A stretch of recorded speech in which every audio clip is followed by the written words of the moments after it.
우리 앞뒤 좌우 한번 인사하겠습니다. 예수님에 대해서 바로 알아갑시다. 먼저 말씀을 시작하기 앞서 우리 사진을 먼저 하나 볼까요, 여러분? 첫 번째 사진 한번 보여주십시오. 자, 여러분 한번 맞춰보시겠습니까? 어떤 선이 두 개가 있죠? 선이 두 개가 있는데 위에 있는 선이 길어 보일까요? 아니면 밑에 있는 선이 길어 보일까요? 어느 선이 더 긴 걸까요, 여러분? 그냥 원래 아시는 정답을 얘기하지 마시고 눈에 보이는 대로 말씀해 주십시오. 위에 게 길어 보입니까? 밑에 게 길어 보입니까? 그렇죠. 밑에 게 길어 보입니다. 다음이요. 그렇죠. 딱 해보니까 그렇죠. 똑같은 선입니다. 다음 사진 한번 보여주십시오. 다음 사진. 자, 이게 원안에 이제 붉은색으로 사각형이 나와 있는데 이 마름모가 어떻게 보입니까? 제대로 있는 것처럼 보입니까? 아니면 조금 휘어져서 보입니까? 그렇죠. 휘어져서 보입니다. 그런데 이 옆에 있는 원을 한번 지워 보겠습니다. 다음이요. 원을 딱 지어 보니까 어때요? 아까는 휘어져 보이는데 지금은 어떻습니까? 제대로 되어 있죠. 이제 사진 내려주셔도 됩니다. 근데 놀라운 것은 우리의 시선이 우리가 바라보는 그 어떤 것들이 이렇게 때로는 착각을 일으킬 수 있다는 거예요. 쉽게 이야기해서 신기루라는 것도 있습니다. 전혀 실체가 아닌 것들을 우리가 때로는 바라볼 수도 있습니다. 하지만 놀라운 것은 우리가 신앙생활 하면서도 우리가 말씀에 대해서, 하나님에 대해서, 예수님에 대해서 우리가 착각하고 잘못 알고 잘못 바라보는 경우들이 굉장히 많다는 겁니다. 오늘 우리가 함께 읽은 이 마가복음 10장 공간복음에 동일하게 기록이 되어 있는데 이 말씀을 통해서 여러분들이 한 청년, 주인공이 한 청년인데 이 청년을 통해서 여러분들의 신앙을 다시 한번 점검하고 여러분들이 알고 계신 하나님, 예수님이 어떤 분이신지 여러분들이 한번 깊게 생각하는 계기가 되길 주님의 이름으로 소망합니다. 오늘 본문에는 한 명의 사람이 등장합니다. 이 사람은 열정을 가지고 주님께 나왔습니다. 마찬가지로 지금 이 자리에 앉아 계신 여러분들처럼 코로나19의 이 어려움 속에서도 그럼에도 불구하고 하나님을 예배하고자 나온 것과 같은 동일한 열정과 열심을 가지고 이 사람은 예수님께 나와왔습니다. 한번 생각해 봅시다. 열정과 열심이 있으면 우리가 예수님을 따를 수 있을까요? 없을까요? 열정과 열심이 있으면 하나님을 제대로 섬길 수 있을까요? 없을까요? 여러분? 있습니까? 없습니까? 잘 생각해 보면 열심만 가지고 있다고 해서 우리가 결코 하나님을 올바로 제대로 섬길 수가 없습니다. 왜냐하면 로마서에서 사도 바울 선생님은 이렇게 이야기했습니다. 성경 한 구절 찾습니다. 로마서 10장입니다. 직접 성경을 찾아주십시오.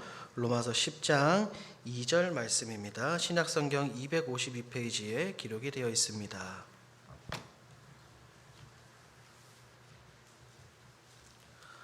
로마서 10장 2절 말씀입니다. 자, 다 찾으신 줄 알고 한 목소리로 함께 읽습니다. 시작. 내가 증언하노니 그들이 하나님께 열심히 있으나 올바른 지식을 따른 것이 아니니라.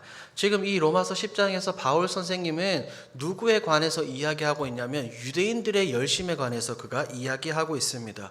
생각해 보십시오. 유대인들은 하나님을 향한 굉장한 열심과 열정을 가지고 있었지만 그들은 올바른 지식을 가지고 있지 않았습니다. 예수님을 우리의 메시아 되시고 구원자 되시는 예수님을 바라본 것이 아니라 신성 모독한다. 어떻게 율법과 성전을 모독하느냐라고 그들이 이야기하며 결국 예수님을 십자가에 못 박아 죽였습니다. 이 로마서는 누가 기록을 했습니까? 사도 바울 선생님이 기록을 했죠. 바울이 다메섹 도상에서 회심하기 이전에 그는 어떤 사람이었습니까? 하나님을 향한 열정 때문에, 열심 때문에 예수님을 믿는 사람들, 그리스도인들을 잡아 죽이고 가두는 역할에 가장 최고조의 선봉에 섰던 그런 사람입니다. 교회를 핍박하고 사람들을 잡으러 다녔습니다. 유대인들은 어떻습니까? 방금 제가 말씀을 드린 것처럼 예수님을 우리의 구원자 메시아로 바라보지 않았습니다. 어떻게 하나님을 모욕하느냐, 어떻게 성전을 모욕하느냐라고 생각하며 예수님을 못 박아 죽였습니다. 예수님께서 사역을 시작하시면서 뭐라고 말씀하셨습니까? 내가 율법을 폐하러 온 것이 아니라 율법을 어떻게 하러 왔다? 완전하게 하러 왔다라고 말씀하셨습니다. 유대인들은 목숨처럼 여기는 게 두 가지입니다. 그게 바로 성전과 율법입니다. 이 성전과 율법은 그들의 삶 속에서 뗄래야 뗄 수 없는 것입니다. 왜냐하면 그들이 구원을 얻기 위해서 그들이 정하신 그 예비된 본향으로 가기 위해서 그들은 반드시 율법을 지켜야 된다고 생각을 했으며, 광야에서부터 주어진 이 성막, 하나님을 만나고 하나님의 임재의 장소이니 성전을 굉장히 중요하게 여겼다는 말입니다. 그런데 예수님께 오셔서 뭐라고 말씀하십니까? 내가 율법을 완성하러 왔다. 저 성전을 헐어라. 내가 3일 만에 이것을 다시 짓겠다. 성전보다 더 큰 이가 여기 있다라고 예수님께서 말씀하시니까 유대인들이 열이 받은 겁니다. 유대인들이 화가 나고 너무나 미워가지고 실제로 이 신명기에 있는 나무에 달린 자마다 저주받아 죽는다, 그 말씀을 실행하기 위해서, 지키기 위해서 예수님을 다른 것이 아니라 십자가에 못 박여 죽였습니다. 바울도 그렇고 유대인들도 그렇고 그들은 하나님을 향한 무엇을 가지고 있었습니까? 열심을 가지고 있었습니다. 하나님을 향한 열심을 가지고 있었지만 그들이 결국 누구를 죽였죠? 예수 그리스도를 죽였습니다. 왜요? 무엇이 없었기 때문에? 올바른 지식이 없었기 때문에 예수님을 죽였습니다. 하나님에 대한 올바른 지식을 가지고 있지 않고 예수님을 믿지 않으니까 결국 그들이 메시아를 십자가에 못 박아 죽이는 엄청난 일이 벌어지게 되는 겁니다. 우리 사랑하는 제일교회 성도 여러분, 여러분들은 어떻습니까? 그리스도인들을 잡아 죽이려고 하는 이 바울과 같은 열정을 가지고 있습니까? 혹은 율법과 성전을 건드리니까 너무나 화가 나서 예수님을 죽이고자 하는 이 유대인들과 같은 열정을 여러분들은 가지고 계십니까? 오늘날 세상 사람들은 교회를 향해서 비난하고 손가락질합니다. 신이 어딨어? 하나님은 없어. 그 말씀은 없어라고 이야기합니다. 절대적인 진리는 무너지고 내가 곧 신이고 내가 곧 주인이다 라고 말하는 이 세상 속에서 여러분들은 참된 신앙인으로 참된 기준을 가지면서 살아가고 계시는지 여러분 곰곰이 한번 생각해 보십시오. 오늘 본문에 등장하는 이 열정 있는 이 청년은 누구도 따라올 수 없는 굉장한 열정과 열심을 가지고 있었습니다. 제가 언젠가 한번 말씀을 드린 것 같아요. 공관복음이 뭐죠? 마태, 마가, 누가가 똑같은 이 관점에서 바라본 것이 공관복음입니다. 그런데 오늘 본문에 나오는 이 청년, 마가복음 10장에 나오는 청년은 마태복음에도 나오고 마가복음에도 나오고 누가복음에도 나옵니다. 마태복음 19장, 누가복음 18장에 동일하게 이 한 명의 청년에 대해서 기록이 되어 있는데 각각 이 청년을 소개하는 글이 다릅니다. 마태복음에서는 한 청년, 마가복음에서는 한 사람, 누가복음에서는 부자 관리라고 이야기를 하고 있습니다. 이것을 조금 조합해 보면 어떤 사람이냐면 오늘날 너무나도 많은 사람들이 되고 싶어한 엘리트라고 이야기할 수 있습니다. 왜요? 이 청년은 젊은 시절에 부자입니다. 어떻게 부자가 되었을까요? 그는 관리였습니다. 젊은 시절에 약간의 나이에 정계에 진출했는지를 모르겠지만 그가 관리직을 얻고 명예를 얻고 또한 그에 따라서 굉장히 많은 부를 축적을 했습니다. 오늘날 이 시대를 살아가는 청년들이 원하는 것이 무엇입니까? 세상을 살아가면서 굉장히 성공하는 것입니다. 남부럽지 않게 살아가는 것, 어디에 돈을 빌리도 다니지 않고 아쉬운 소리를 하지 않는 것입니다. 그런데 본문에 등장한 이 청년은 오늘날 이 시대를 살아가는 모든 청년들, 모든 사람들이 원하는 굉장히 이상적인 직업, 이상적인 삶을 살아가는 이 한 청년이었습니다. 그런데 이 청년은 놀라운 행동을 합니다. 마가복음 10장으로 다시 돌아오겠습니다. 오늘 본문이죠. 마가복음 10장 17절 말씀 여러분들이 한번 읽어 주십시오. 10장 17절 시작.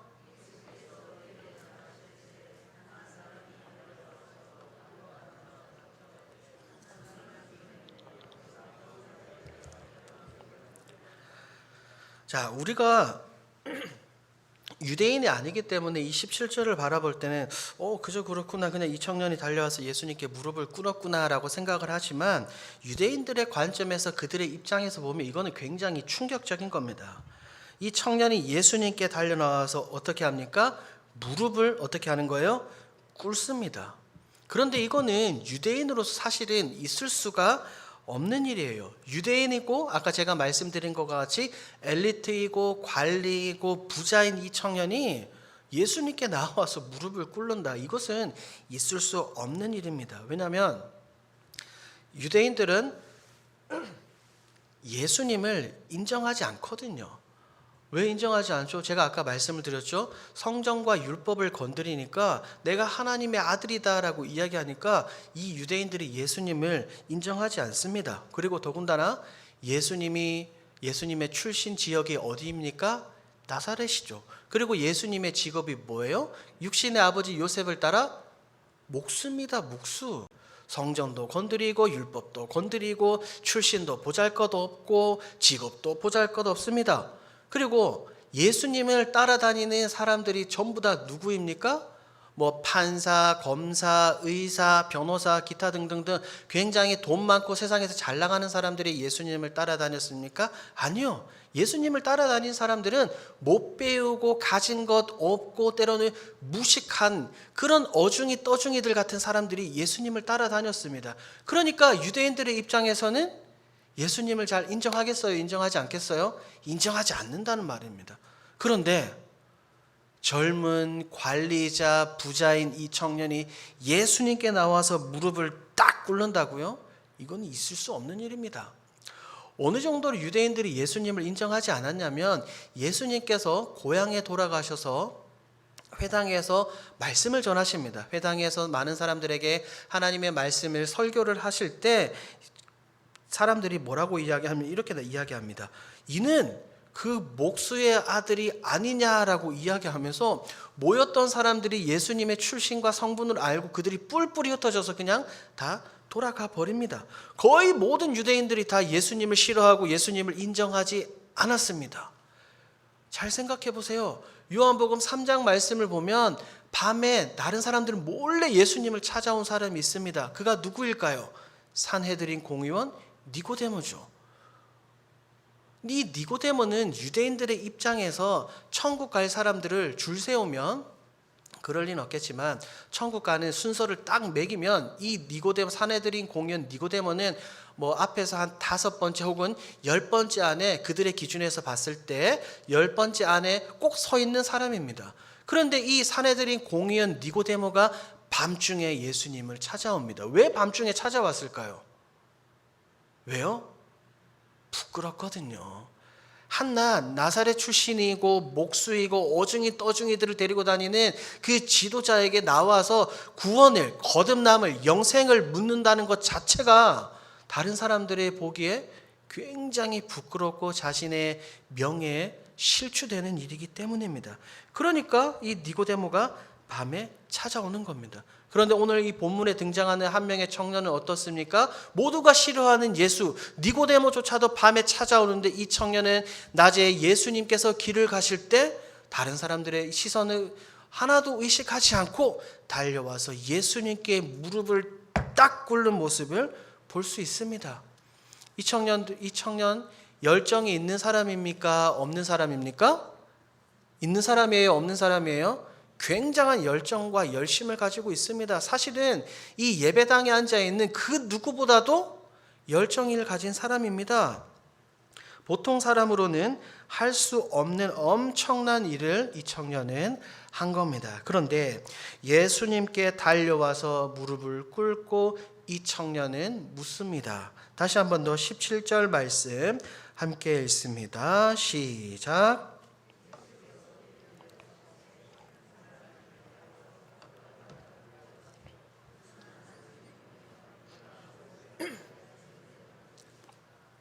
자, 그리고 이제 이 사람이 예수님을 향해서 뭐라고 부릅니까? 선한 선생님이여라고 부릅니다. 뭐라고 부른다고요? 선한 선생님. 여러분들이 오며 가며 어쨌든 뭐 설교나 강의를 통해서 한 번쯤은 들어보셨을 겁니다. 유대 사회에서 많은 사람들에게 뭐 교훈을 주고 도덕적 가르침을 주는 선한 영향력을 끼치는 선생님, 사람을 뭐라고 이야기하죠? 그렇죠. 랍비라고 이야기합니다.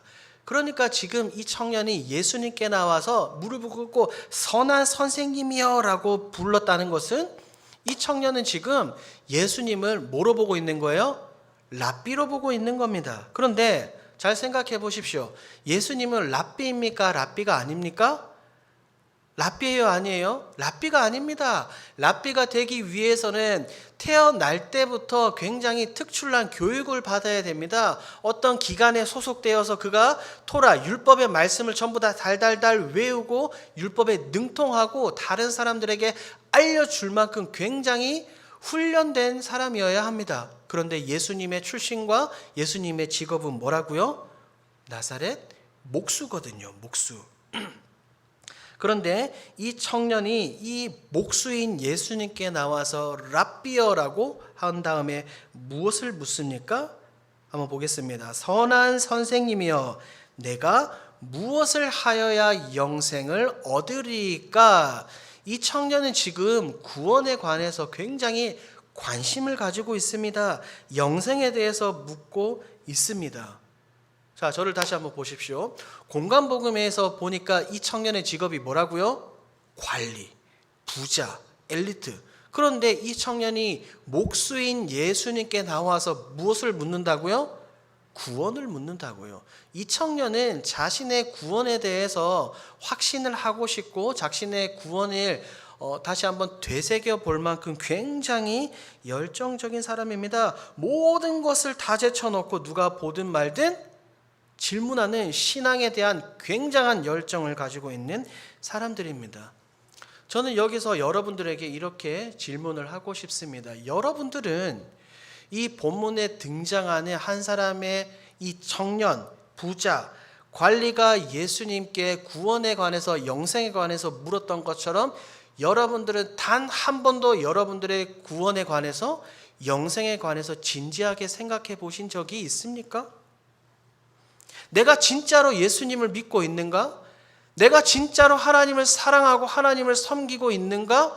단 한 번이라도 여러분 스스로에게 질문을 던져보신 적이 있습니까? 제가 군전역을 2005년 1월에 군전역을 하고 2008년도부터 사역을 시작을 했습니다. 그런데 정말 놀라운 것은 사역을 시작하고 어릴 때부터 교회에서 자라고 사역을 시작하고 있었지만 그 누구도 단 한 번 저에게 질문하지 않았습니다. 너는 구원받았습니까? 당신은 구원받았습니까? 라고 질문하지 않습니다. 그런데 놀라운 것은 2017년도 한 4월쯤이었을 겁니다. 제가 굉장히 존경하는 목사님 한 분이 계십니다. 그런데 그분이 설교 중에 강의 중에 그렇게 말씀했습니다. 당신은 구원받았습니까? 라고 질문을 하셨습니다. 제가 그 질문을 듣고 굉장히 큰 충격에 빠졌습니다. 왜요? 지금까지 단 한 번도 나는 교회 안에 자라왔고 내가 사역을 하고 있고 말씀을 나누는 일을 하고 있으니까 나는 당연히 구원이 나에게 허락됐겠지라고 착각 속에 빠져서 살았지 그 누구도 저에게 단 한 번도 구원을 받았냐고 물어보지 않았습니다. 저의 부모님도 묻지 않았고 교회 학교 선생님도 묻지 않았고 저희 신대원 교수님들도 저에게 묻지 않았습니다. 여러분들은 어떻습니까? 십수년 교회에서 신앙생활하면서 목사가, 설교자가 혹은 다른 사람이 단 한 번도 여러분의 구원에 대해서 질문한 적이 있습니까? 내가 장로니까, 내가 안수 집사니까, 권사니까, 중직자니까, 서리 집사니까, 내가 교회에서 섬기고 있으니까 의례 당연히 나에게 구원이 허락되었구나라는 착각 속에 빠져서 살아가고 있지 않습니까? 기억하십시오. 천국 가는 것은 그 어떤 것보다 어렵습니다. 놀랍게도 영광의 그곳에서 우리가 다 같이 만나지 못할 것입니다. 여러분 착각하지 마십시오. 내가 구원을 받았다라고 내 신앙이 올바른 거라고 절대로 착각하지 마십시오. 이 청년은 지금 자신의 영생에 대해서, 구원에 대해서 알고자 예수님께 나와 무릎을 꿇었습니다. 여러분들은 어떻습니까? 곰곰이 한번 생각해 보십시오. 그저 시간이 되면 교회에 왔다가 돌아가고 예배 자리에 앉아 있다가 돌아가는, 마치 마트에 무엇을 물건을 사러 가듯이, 장보러 가듯이, 어디 콘서트 구경하듯이 그런 마음으로 이 자리에 앉아 있지는 않습니까? 혹은 내가 교회를 이렇게 섬기니까, 내가 이렇게 헌금을 하니까 나에게 당연히 구원이 허락될 거야 라고 착각하고 계시지는 않습니까? 여러분, 오늘 이 말씀을 들으시고 여러분들이 진지하게 한번 생각해 보시기 바랍니다. 저는 우리의 위대한 믿음의 선배들인 청교도들을 너무나 존경하고 그들을 사랑하고 그들에 관해서 책을 굉장히 많이 읽습니다. 여러분들도 다 아시지 않습니까? 청교도, 성경 밖에서, 성경 이외의 세상에서 가장 거룩한 사람들이라고 말하는 청교도, 우리 믿음의 선배들, 그들이 주구장창 설교자들과 신앙생활하면서 그들이 주장했던 것이 무엇입니까? 그들은 회심, 거듭남, 구원에 대해서 그들은 끊임없이 설교하고 그것에 대해서 끊임없이 연구하고 탐구했습니다. 맨날 가정 예배를 드리면서 내가 구원을 받았는지, 나에게 구원의 확신이 있는지 그들은 날마다 생각을 했습니다. 청교도들은 뭐라고 이야기합니까? 5살만 되면 그 사람이 5살만 되면 스스로 회개하고 회심의 은혜를 경험할 수 있다라고 이야기를 했습니다. 여러분들은요, 거듭남, 중생, 회심, 옛자, 옛 모습은 다 버리셨습니까? 한번 진지하게 한번 생각해 보십시오. 제가 그 목사님의 강의와 설교를 들으면서 정말 꿇어 엎드려 얼마나 울면서 기도했는지 모릅니다. 하나님 감사합니다. 다시 한번 제 신앙을 점검할 수 있게 하나님 설교자를 통해서 말씀해 주셔서 너무나 감사합니다라고 제가 그렇게 기도했습니다. 혹여나 어떤 분들은 제가 지금 이렇게 말씀하는 제 설교가 굉장히 불편하실 수 있습니다. 왜요? 우리는 교회 안에서 언제나 척척척, 거룩한 척, 구원받은 척, 잘 듣는 척, 신앙생활 잘하는 척, 내 신앙이 굉장히 좋은 척 하면서 살아가고 있습니다. 그런데 우리는 모르지만 하나님의 심판대 앞에 섰을 때는 우리는 어떻게 해야 됩니까? 지금 쓰고 있는 이 가면을 벗고 척하는 거 없이 오리진으로, 진실로 심판대 앞에 서야 됩니다. 그러니까 여러분들이 끊임없이 여러분들의 신앙에 대해서, 믿음에 대해서, 구원에 대해서 한번 생각해보고 고민하고 기도해 보십시오. 이 청년은, 본문에 등장하는 청년은 예수님께 물었습니다. 그러니까 예수님께서 18절과 같이 이렇게 대답해 주십니다. 18절 말씀 함께 읽습니다. 시작. 예수께서 이르시되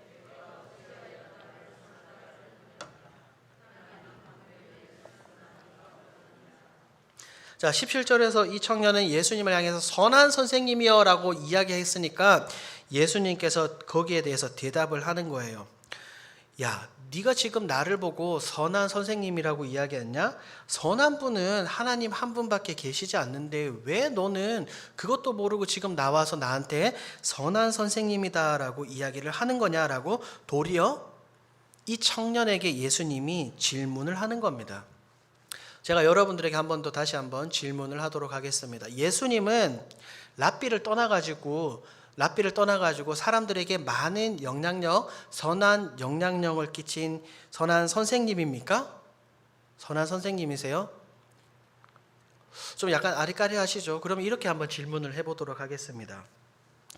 전 세계에서 선한 영향력, 많은 사람들에게 굉장히 좀 좋은 의미로 도움을 준 사람들을 4대 성인이라고 이야기를 합니다. 세상에 있는 모든 사람들이 아는 성인, 4대 성인 누가 있을까요?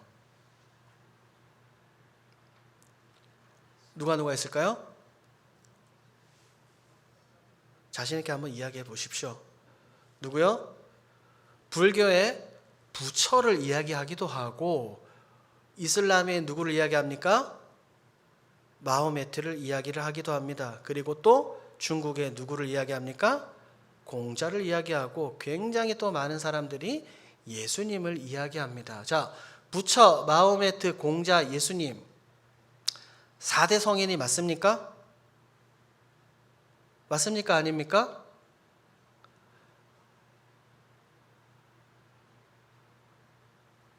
맞아요, 아니에요, 여러분? 예수님은 4대 성인이 아닙니다. 예수님은 세상 사람들이 말하는 그런 선한 영향력을 끼치는 그런 한낱 선생님이 아닙니다. 세상 사람들, 굉장히 많은 그리스도인들도 착각하고 있어요. 예수님을 4대 성인으로 여겨서 부처나 마호메트나 공자나 동급이라고 생각을 하고 있습니다. 여러분 맞습니까? 아닙니까? 아니죠. 많은 사람들은 예수님에 대해서 제대로 알지 못하니까 마치 부처나 공자와 같이 예수님을 동급으로 여기고 생각하는 사람들이 많단 말입니다. 아프리카에서 선교 활동하면서 의료 사역을 한 사람이 목회자가 있습니다. 누굽니까? 슈바이처가 있죠. 여러분들이 슈바이처가 아프리카에서 선교 활동을 생각했다라고 알고 계시는데 착각입니다. 슈바이처는 예수님을 우리처럼 구원자로 보지 않았습니다. 슈바이처가 본 예수님은 그저 슈바이처는 어떻게 생각했냐면 이스라엘에서 굉장히 많은 사람들에게 선한 영향력을 끼친 한 선생님, 그리고 십자가 위에서 실패한 한 젊은 청년으로 바라봅니다. 예수님은 선한 선생님이 아닙니다. 랍비가 아닙니다. 성경을 누구보다 조금 더 잘 알고 많은 사람들에게 도덕적 교훈을 주는 그저 그런 인간이 아니라는 말입니다. 만약에 혹시나 제가 질문을 드릴 때 여기에 4명 중에 예수님이라고 대답하셨던 분이 있다면 심각한 착각 속에 빠져 계신 겁니다. 그분은 예수님에 대해서 제대로 알지 못하고 계신 겁니다. 예수님께서 십자가를 지시기 전 제자들과 만찬을 즐기십니다. 예수님 떡과 잔을 나누시면서 얘들아 내가 곧 죽을 거야. 이것은 내 살이고 이것은 내 피야 라고 이야기하셨습니다. 그리고 그 중에 뭐라고 말씀하셨냐면 너희 중에 누군가가 나를 팔 거야 라고 예수님께서 분명하게 말씀하셨어요. 그때 예수님의 말을 듣고 많은 제자들은 주여 주님 나는 아니지요. 주님 저는 아닐 겁니다. 주여 저는 아니겠지요 라고 모두가 예수님을 향해서 주여 주여 주여라고 이야기를 했습니다. 그런데 단 한 사람만이 주여라고 말하지 않았습니다. 마태복음으로 넘어가 보겠습니다. 마태복음 26장입니다. 마태복음 26장 25절입니다. 22절부터 보겠습니다. 22절만 먼저 함께 읽습니다. 시작.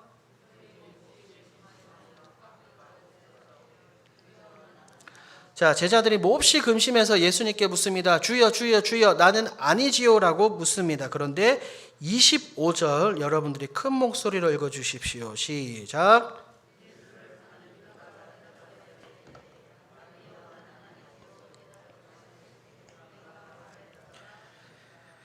예수님을 팔아 넘기려고 하는 유다가 예수님께 대답하는데 다른 제자들처럼 주여라고 말하는 것이 아니라 뭐라고 이야기합니까? 랍비어라고 이야기를 합니다. 유다가 뭐라 불렀다고요? 랍비어. 지금 이 만찬이 끝나고 나서 이후에 어떤 사건이 벌어집니까? 예수님께서는 잡혀가시고 십자가에 달려 죽으실 겁니다. 예수님께서 이 십자가 죽기 직전까지 가론 유다는 예수님을 누구로 보고 있어요? 랍비로 보고 있습니다. 예수님을 구원자로 보고 있지 않는다는 거예요. 유다는 예수님을 끊임없이 따라다니고 여러 가지 기적도 경험하고 예수님으로부터 말씀도 듣고 굉장한 것들을 경험했지만 예수님을 자신의 구원자로 여기지 않았습니다. 뭐로 여겼다고요? 선한 선생님, 랍비로밖에 여기지 않았습니다. 왜 그럴까요? 예수님을 따라다니면 언젠가 이 예수님이 왕국을 세우시면 내가 거기에서 유다가 한 자리 차지할 거라고 착각 속에 빠져 있었기 때문입니다. 그러니까 3년이 넘는 시간 동안 예수님과 제자들이 사역할 동안 유다는 단 한 번도 예수님을 구원자로 여기지 않았다는 거예요. 여러분은 어떻습니까? 여러분들은 신앙생활 하면서 예수님을 구원자로 바라보고 있습니까? 구원자로 바라보고 계십니까? 아니면 내가 기도할 때 내 기도에 응답해 줘야 될 마치 자판기와 같은 역할로 예수님을 생각하고 바라보지는 않습니까? 내가 이 세상을 잘 살아가기 위해 내가 헌금을 조금 했으니까 나에게 복 주셔야 돼. 복 주실 명분이 있지 않아 라고 생각하면서 하나님 예수님을 섬기고 있지는 않냐는 겁니다. 지금 이 예수님께 나온 이 청년은 구원에 대한 열정과 열심을 가지고 나왔습니다. 자신의 지위에 대해서 창피하지도 않고 명예에 대해서 연연하지도 않고 길거리에서 예수님께 무릎을 꿇을 정도로 열심을 있었습니다. 이 청년은 예수님을 선생님으로 밖에 보지 않았습니다. 예수님을 따라다닌 그의 제자 가룟 유다도 예수님을 랍비로 밖에 보지 않았습니다. 여러분들은 예수님을 어떻게 바라보고 계십니까? 나의 구원자로 바라보고 계십니까? 아니면 요술방망이, 요술지팡이 정도로만 생각하고 계십니까?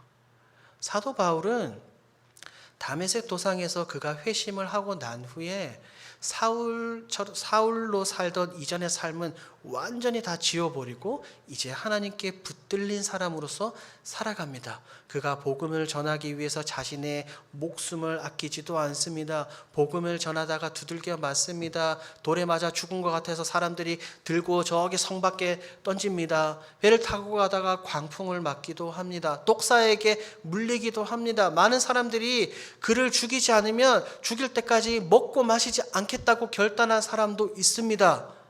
사도 바울은 그의 인생의 말미에서 차디찬 감옥에서 그의 사랑하는 영적 아들인 디모데에게 편지를 썼습니다. 그것이 바로 목회서신이라고 이야기하는 디모데 전후서입니다. 디모데 후서 말씀으로 넘어가 보도록 하겠습니다. 디모데 후서 1장입니다.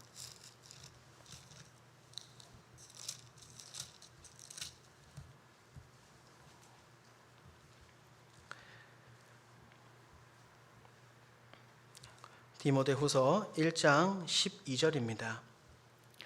많은 사람들이 이 디모데 후서를 사도 바울의 마지막 인생의 생명이 꺼져가는, 불길이 꺼져가는 마지막 때 기록한 성경이라고 보고 있습니다. 왜냐하면 옥중서신이라고 이야기하는 햇빌 골문에서는 사도 바울이 다시 이제 회복되어지고 나가서 사역할 것에 대한 언지를 주고 있지만 디모데후서 4장을 보면 전제와 같이 나의 달려갈 길이 다 됐다. 이제 내 생명이 꺼질 것이다 라고 이 사도 바울 선생님이 이야기하고 있거든요. 자, 1장 12절 말씀입니다. 1장 12절 말씀 여러분들 큰 목소리로 읽어주십시오. 시작.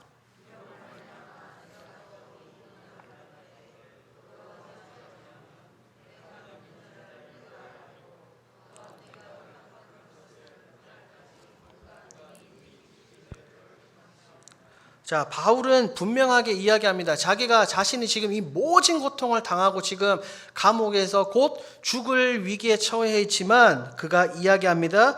내가 또 이 고난을 받되 부끄러워하지 아니함은 내가 믿는 자를 내가 어떻게 한다고요? 알고. 바울은 자신이 믿고 자신이 사랑하고 자신이 목숨을 거는 하나님 예수님에 대해서 분명하게 알고 있었습니다. 자신의 신앙의 주인, 자신의 목표에 대해서 분명하게 알고 있었기 때문에 그가 사역하면서 죽을 위험, 여러 가지 힘든 어려움에도 불구하고 그가 포기하지 않고 끝까지 목숨을 걸고 복음을 증거한 겁니다. 내가 믿는 자를 내가 알고 내가 믿는 예수님에 대해서 정확하게 알고 있으니까 곧 다가올 고통과 고난, 죽음이 두렵지 않은 거예요. 왜? 이후에 나에게 무엇이 예비되어 있으니까요? 의의 면류관이 예비되어 있으니까요. 바울은 12절에서 또 이렇게 이야기합니다. 또한 내가 의탁한 것을 그날까지 그가 능히 지키실 줄을 확신함이라. 바울이 예수님께 하나님께 무엇을 맡겼는데요? 자신의 영혼을, 자신의 생명을 맡겼습니다. 그러니까 이것을 알고 있는 바울이 그 어떤 어려움에도 불구하고 복음을 증거하는 삶을 살았습니다. 여러분 보십시오. 바울은 예수님에 대해서 정확히 알고 있었습니다. 여러분들은요?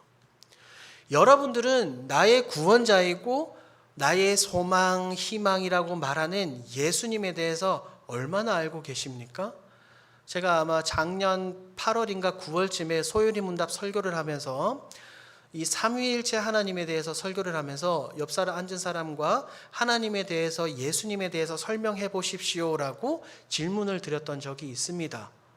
지금도 한번 해볼까요? 여러분들이 앉아 계신 옆 사람에게 혹은 여러분들의 가족에게 예수님에 대해서 설명한다라고 생각을 하고 여러분들이 한번 머릿속으로 예수님에 대해서 한번 그려보십시오. 나는 예수님에 대해서 이렇게 말해야지 한번 생각해 보십시오. 한 15초 드리겠습니다.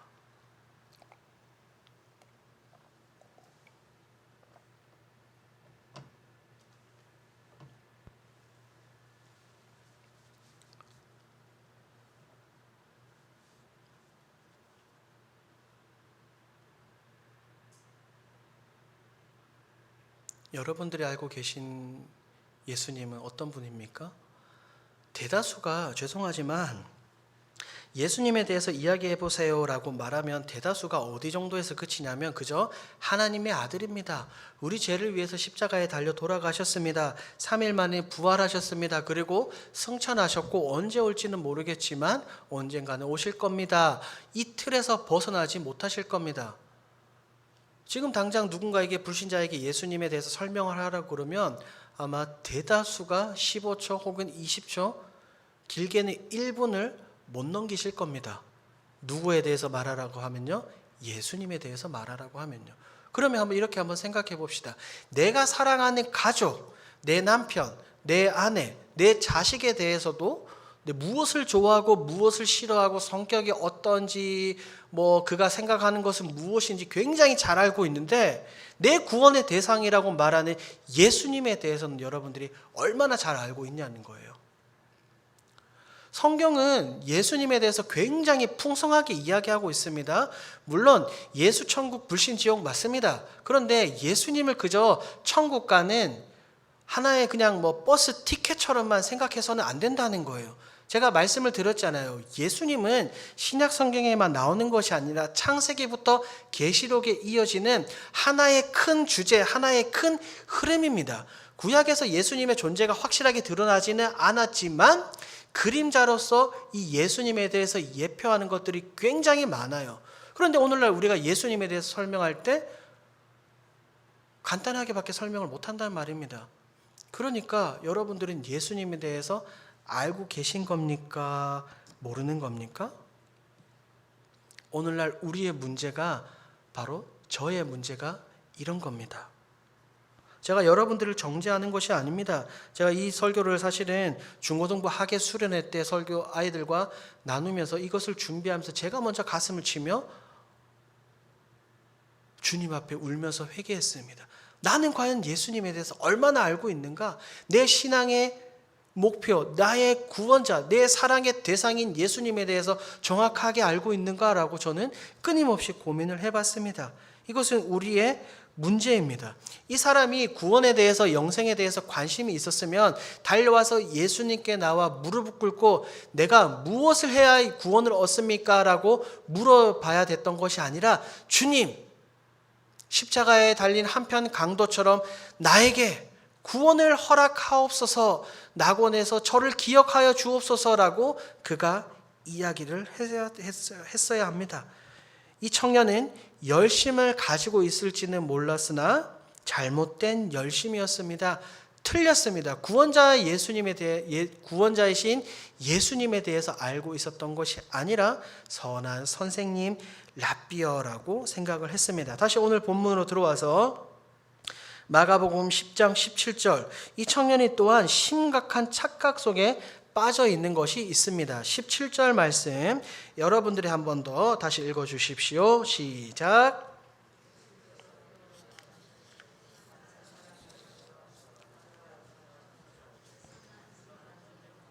내가 무엇을 하여야 영생을 얻으리니까. 이 구원자 예수님에 대해서 제대로 인식하고 있지 않으니까 이 청년은 구원에 대해서도 심각한 오해에 빠져 있습니다. 내가 무엇을 하여야 영생을 얻으리니까. 이 청년은 지금 무엇을 이야기하고 있는 거예요? 행위 구원을 이야기하고 있습니다. 주님, 내가 도대체 뭘 하면 되는데요? 나 여러 가지 다 할 수 있는데 도대체 무엇을 하면 나에게 영생이 허락됩니까? 라고 묻습니다. 이렇게 묻는 이유가 바로 20절에 나와 있어요. 20절에. 이 청년이 17절에서 질문을 할 수 있는 용기가 20절에 나와 있습니다. 20절 함께 읽습니다. 시작.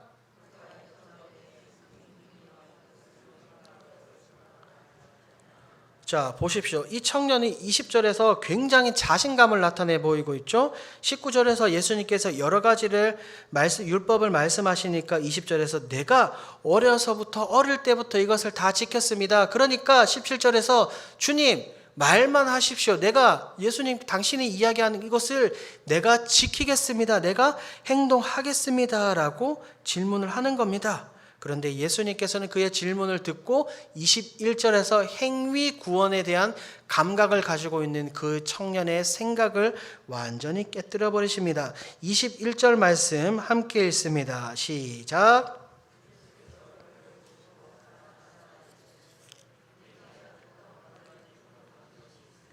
가서 내게 있는 것을 다 팔아 가난한 자들에게 주라. 그리하면 하늘에서 보화가 내게 있으리라. 그리고 와서 나를 따르라. 주님은 이 청년이 가지고 있는 자신감을 박살내십니다. 그래? 네가 지금까지 잘 지켰어. 그러면 너 이것도 한번 해볼래? 네가 가지고 있는 것 다 팔아가지고 사람들에게 나눠주고 나를 따라라 라고 이야기합니다. 그러니까 이 청년은 예수님의 말을 듣고 어떻게 됩니까? 굉장한 혼란 속에 빠져버립니다. 소용돌이 속에 빠져버립니다. 그게 22절입니다. 22절 읽습니다. 시작. 이 말씀으로 인하여 슬픈 기색을 띠고 근심하며 가니라. 예수님의 말씀을 들은 이 청년의 반응, 그의 최종 선택은 무엇이었습니까? 결국 근심하며 예수님을 떠나가는 겁니다.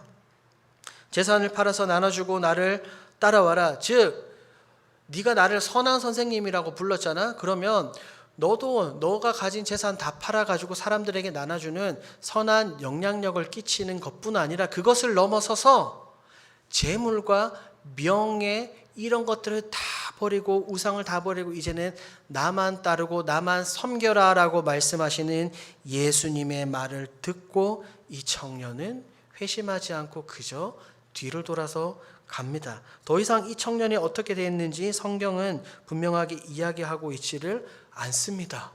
이 청년은 어떻게 되었는지 여러분들이 한번 상상해 보십시오. 그런데 이 청년이 예수님을 따르고 그가 구원을 얻기 위해서 걸림돌이 된 게 무엇이었습니까? 자신의 명예였습니까? 자신의 나이였습니까? 직급이었습니까? 아닙니다. 무엇이었죠? 재물이었습니다. 재물. 이 청년은 재물이 그에게 걸림돌이었습니다.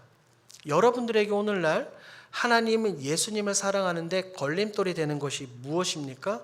어떤 사람들에게는 제자들이 했던 것처럼 배와 그물이 될 수도 있겠고, 이 본문에 등장하는 한 청년처럼 재물이 될 수도 있겠고, 어떤 사람들은 배우자가 될 수도 있겠고, 어떤 사람들은 내 자녀가 될 수도 있습니다. 여러분들이 하나님을 사랑하고 예수님을 섬기는데 걸림돌이 되는 것이 무엇입니까? 곰곰이 한번 생각을 해 보십시오. 하나님은 분명하게 말씀하셨습니다. 질투의 하나님이십니다. 다른 그 어떤 것보다 하나님을 더 사랑해야 될 줄 믿습니다. 믿습니다.